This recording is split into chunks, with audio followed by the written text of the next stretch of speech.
नमस्कार मित्रांनो, एका नव्या व्हिडिओमध्ये सर्वांचे स्वागत आहे. तर मित्रांनो, सध्या आम्ही संभाजीनगर जिल्ह्यामध्ये आलेला आहे महामहिम राज्यपाल केसरी मैदान बघण्याकरता. इथे आज कार्टून गटपास झालेला आहे अर्जुनच्या गडामध्ये पडून. तर दादांकडून संपूर्ण माहिती जाणून घेऊया. नमस्कार दादा. नमस्कार. आमच्या प्रेक्षक वर्गांना आपले संपूर्ण परिचय कळवा. माझं नाव दीपक घोगरे, बंधूचं नाव भागत घोगरे, आणि राहणार दादा मच्छिंद्रनाथ चिंचोली, चिंचोली, जिल्हा जालना. जिल्हा जालना. तर कसं आज दादा नियोजन करण्यात आलं होतं? नियोजन का आधी कॉल केलता त्याने आणि त्यांची इच्छा होती की समज कार्टून मध्ये आमची बी होती, तर दिला मी त्यांना बैल. म्हणजे नियोजन तुम्ही स्वतः केले होते आज? हा, स्वतः केलं. तर दादा आज कितव्या गटाला गाडी होती? 5व्या गटाला. आणि सेमी? शेमी आधी निघली नाही, निघाल नाही म्हणजे तास 9 तास. 9 नंबर आणि सामना निकाल मिळाला है ना? सामना भेटला. हा. काही नाराजी वगैरे? नाही, सामना नव्हते, अंतर द्यायला पाहिजे होती ना त्यांच्या सगळे. मग ऑब्जेक्शन वगैरे नाही घेतले का? नाही, जाऊ दे. हा. आणि दादा कार्टून बद्दल काय सांगाल? कार्टून समज नाराज करीतच नाही आम्हाला कुठंच. हम्म. म्हणजे कार्टूनचा विषयाच्या आधी बी 10-12 बैल होते, कधीच नाराज नाही केलं, कोणाच बैल नाही आम्हाला. जित जाईन तिथं समज व्यवस्थितच गोरी पळालेली सगळी. आता तुम्ही एवढ्या वर्षापासून या क्षेत्रामध्ये आहात, तर काय अनुभव आला या क्षेत्रातून तुम्हाला? अनुभव भरपूर आहे. पायऱ्याचा विषय, आतला बाहेर म्हणतात लोक, लय लय मोठं लफडे या क्षेत्रामध्ये. आतला बाहेरला जेव्हा जेव्हा आम्ही समज पायरा व्यवस्थित करतो त्या दिवशी आम्ही समज गुलालच करतो. आता कंटिन्यू किती गुलाल झाले कार्टूनचे? 9-10 गुलाल झाले. 9-10 गुलाल झाले या सीझनला? हा, इथं हिंदकी शरीफ झाला ना पैसे माताला. तर जसा कार्टून तुमच्या धावणीत पळत आहे, तर कार्टून कडून काय अपेक्षा आहे तुम्हाला? कार्टूनने असंच पळत राहा, पळत राहा. कार्टूनने समज नंबर कराच कुठं बी. आज धुरकरी वगैरे कोण होते? धुरकरी आमचे धुरकरी आहेत हे 2 जण आणि रफिक भाई एक. आणि आज गाडी हांडी चित्रा ड्रायव्हरने. चित्रा म्हणजे त्यांच्या धुरकरांनी. हा. तर आज जसं तुमचं नियोजन पार पडलं, तर काय वाटते सेमी मध्ये काय सेमी मध्ये अंतराने निघाल गाडी. अंतरावर निघाल. तर जसे आज तुम्ही या मैदानात आले, तर या मैदानाबद्दल काय सांगाल दादा? मैदान चांगलं आहे. सकाळी थोडा पाऊस आलता, मैदान व्यवस्थित. मैदानाची काय अडचण नाही. या समज संभाजीनगर साईडची सगळीच मैदान व्यवस्थित गेली. वायलागड असो, तुमचं संभाजीनगर असो.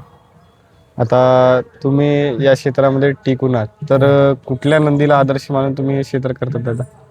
आदर्श आमचा एक स्वर्गवासी झाला बाब्या स्वतःच, त्याला आदर म्हणूनच चालतो आम्ही. म्हणजे बैल टॉपवरच पळाला ना ते पुण्यामध्ये. 22 घाट लगातार केले त्याने. आणि तुम्ही या महाराष्ट्रात सर्वच क्षेत्र म्हणजे शर्यती करून आहात का दादा? सगळ्या मुंबई खेळून आलो, सातारा खेळून आलो, माळशिरस खेळून आलो, सगळ्या क्षेत्र खेळून आलो, सगळं सर्कल आलो.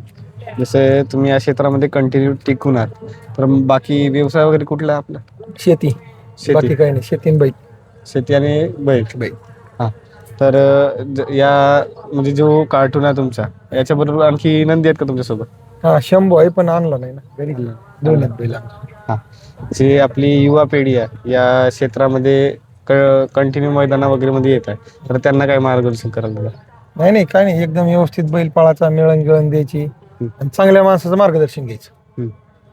एवढंच मेन गोष्ट आहे, मार्गदर्शन. हा ना, चांगल्या माणसाचं. हा, मागवडीणाऱ्या माणसाचं नाही घ्यायचं. जर हे आपले क्षेत्र आता चालू आहे, याला टिकून राहायला पाहिजे, तर मालकांना काय संदेश द्याल दादा? टिकून राहायचं म्हणल्यावर पैरे गिरे व्यवस्थित, कोणा नंदीला नाव नाही ठेवायला पाहिजे, आत बाहेर अशा हिशोबाने पैरे. हा, असा विषय. नाही, पण आता म्हणजे मालकांकडून काय अपेक्षा ठेवाल का या क्षेत्रात असं घडलं पाहिजे? कारण आता सध्या वादाचे विवाद जास्त चालू आहे. वादविवाद चालू आहे, पण आता त्यांनी समज वादविवाद करायला नाही पाहिजे. महादेवाचा नंदी सगळीकडे पळू शकतो, त्यांनी ते समजून घ्यायला पाहिजे सगळ्यांनीच. म्हणजे कुठला कुठे बी खेळू शकतो ना. क्रिकेटवाले आपल्याकडे येऊन खेळते, आपली तिकडे जाते. आता काही दिवसात BMW मैदान येणार, तर कसे नियोजन असतात? टॉपचं नियोजन आहे. हा, चंद्रहार पाटलाचं. हा. आता बाईट पण पडली त्या दिवशी चंद्रहार दादाची, का लवकरात लवकर लीग किंवा मैदान आयोजित होणार म्हणून. दादाचं 1 नंबर मैदान होतं आणि 1 नंबर मध्येच पैर राहील आमचं तिथं. याच्या आधी फॉर्च्युनरच्या मैदानात गेली होती का गाडी? नव्हतं गेलो. तर या क्षेत्राबद्दल काय सांगाल? क्षेत्र चांगलं बी तितकं, वाईट बी तितकं. माणसं चांगले चांगले भेटत गेले तर चांगलं आहे. हम्म. आणि माणसं अशी भेटत गेली तर वाईट आहे. चला सगळ्यांनी मिळून मिळून जर खेळलं एक नंबर क्षेत्र आहे. हा. नाव निघत, माणसं ओळखीते, सगळं ते क्षेत्रात. जसे तुम्ही कंटिन्यू नियोजन करत असता, या क्षेत्रामध्ये नियोजन करणाऱ्याची भूमिका सर्वात मोठी असते. सगळ्यात मोठं. तर त्याबद्दल काय सांगाल? नाही नाही, जे नियोजन करतो का ते समज सगळ्यात मोठीच राहील ना ते. हम्म. पण त्या नियोजन करण्याबद्दल काय सांगाल? नियोजन करत्याबद्दल नियोजन व्यवस्थित जर केलं तर आज बऱ्याच माणसांनी केलेलं आहे आजचं नियोजन हम्म. बाहेरच्या, मग शेवटला आमच्या लोकांना ते त्याच्यामुळे केलं आम्ही. सगळे सहकारी आमचे भीमा भाऊ, हे गजी भाऊ, एक कानफोडीवाले, चिंचोली चिंचोली गावातले सगळे सहकारी आमचे, सगळे म्हणले हा ना. आता जर हा नाद करायचा आहे तर आपल्या ग्रुप सर्वात मेन असतं. हा. तर जे माणसं आपल्यासोबत जुळणार त्यांच्याबद्दल काय सांगाल? नाही, माणसं खूप येते, भरपूर येते बाबा. हा. पाठीमागून गाड्या घेऊ, एक आता बीडवरून गाडी आली, हा. चिंचोलीतून 2 आल्या, नेवाशातून 1 आली. हा. म्हणजे ह्याच्यावर प्रेम करते, माझ्यावर नाही बैला. बैलावर. आणि किती लोक येत असतात तर तुम्ही मैदान कंटिन्यू? तरी आम्ही एक 8-10 जण सोबत येतो आणि पाठीमागून समज 40-50 पोरं येते. चला धन्यवाद दादा, एवढी माहिती दिली.